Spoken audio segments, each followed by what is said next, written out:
mari kita lanjut ya.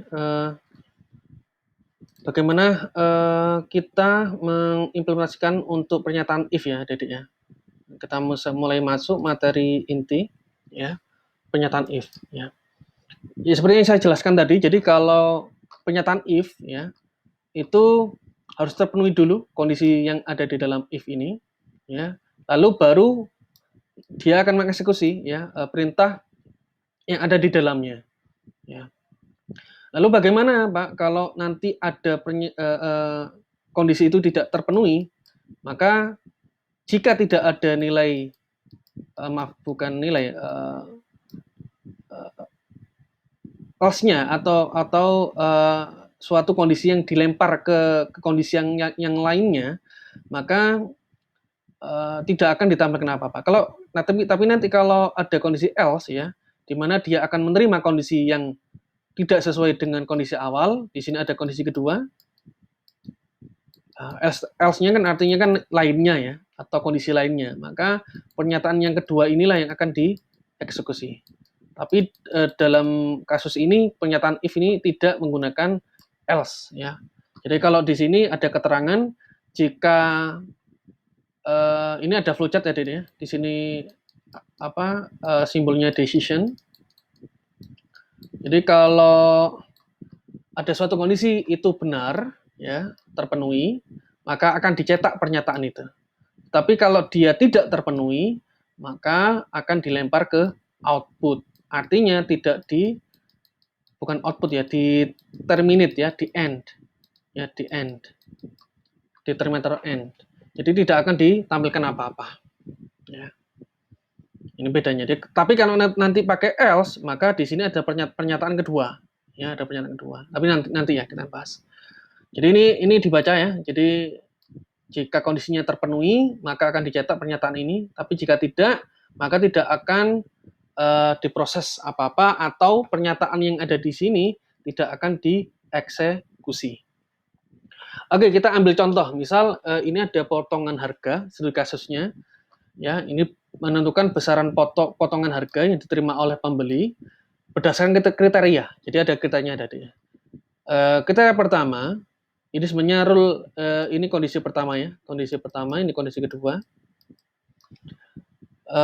Pembeli akan diberikan potongan jika pembeliannya itu lebih dari 100.000 atau sama dengan 100.000. Tetapi pembeli ya tidak akan diberikan potongan ya jika pembeliannya itu kurang dari 100.000. Jadi kalau dia beli misal harganya 150.000, maka dia akan mendapatkan potongan 5%. Tetapi kalau dia membelinya hanya sebesar 50.000, maka dia tidak akan mendapatkan diskon ya, tidak akan mendapatkan potongan harga apa-apa ya. Oke. Nah, ini bagaimana Pak implementasinya di Python? Nah, ini misal saya punya variabel total pembelian, lalu saya masukkan ya 150.000 ini ke dalam shell ya. Ini perintahnya. Jadi jika total pembelian itu lebih dari atau sama dengan mengikuti kondisi yang pertama 100.000, maka diskon ya 5% dikalikan dengan total pembelian. Kalau saya total pembeliannya 150.000 dikalikan 0,05, maka saya mendapatkan diskon besarnya ini adalah 7.500. Lalu bagaimana Pak kalau tidak memenuhi ya, kondisi yang pertama, maka akan dimasukkan ke kondisi yang kedua. Artinya ya, tidak akan di print out apa-apa ya karena tidak ada else di sini. Ya. Sehingga pernyataan ini tidak akan diproses.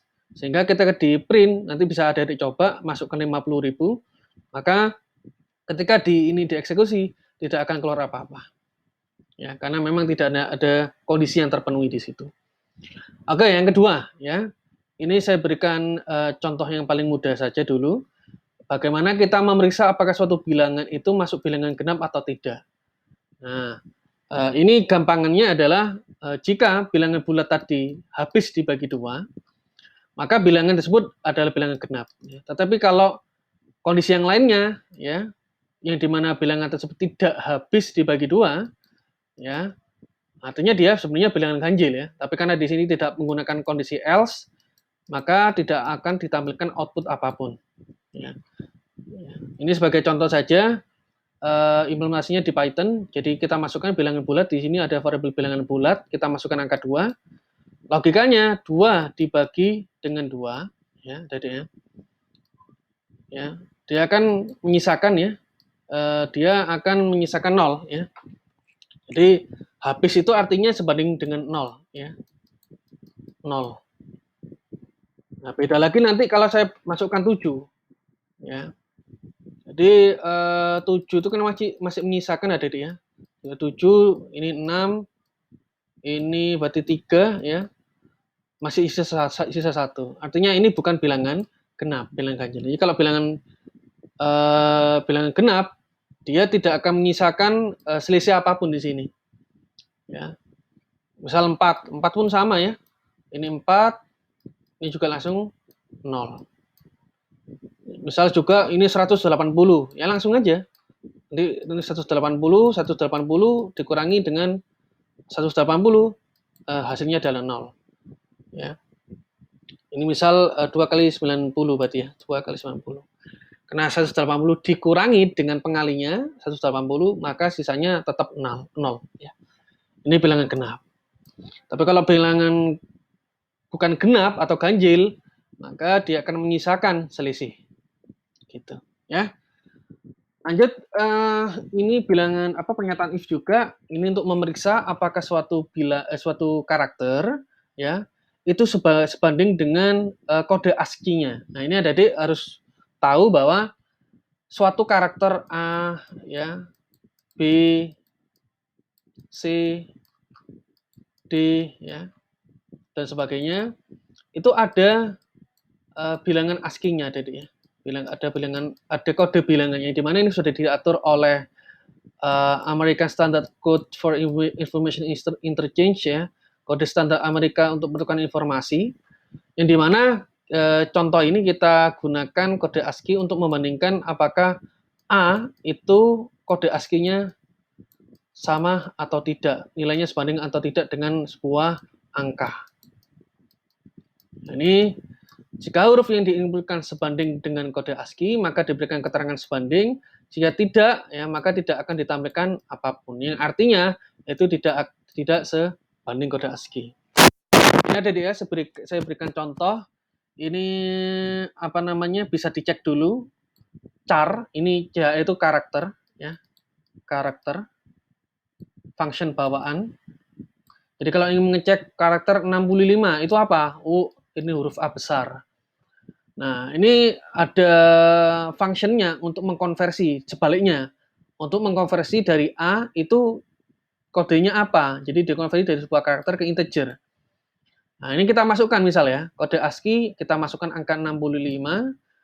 Nah, ini diperiksa jika kode ASCII itu adalah, nah ini ada function OR ya, kebalikan dari cara karakter tadi. Kalau karakter mengkonversi dari integer ke huruf, kalau yang OR itu dari huruf ke integer. Nah, ini kita periksa apakah kode ASCII yang kita masukkan 65 tadi adalah sebanding dengan kode ASCII konversi dari A ke integer, ya, ke kode ASCII-nya. Ternyata kalau saya masukkan 65 itu sebanding ya dengan 65 karakter dari huruf A. Maka keluarlah keterangan seperti ini. Ya. Lain sebaliknya kalau kita memasukkan angka 76 ya, maka dia tidak akan mengeluarkan apa-apa. Kenapa? Karena dia tidak sebanding, karena di sini 76 sedangkan hasil konversi kode ASCII-nya ini 65. Ini akan keluar jika kita memberikan kolisi, misal kode ASCII-nya 76, lalu kita berikan simbol ya, operator logikanya, relasinya itu adalah lebih dari 65. Di sini nanti ada keterangan bahwa kode ASCII ya itu lebih besar dari 65 gitu. Ya. Atau tidak sebanding dengan huruf A misal gitu. Nanti bisa diperiksa karakter dari 76 itu karakter apa, huruf apa gitu ya. Oke, itu dulu. Nanti akan kita sambung lagi contoh yang lain ya untuk struktur dasar if else ya.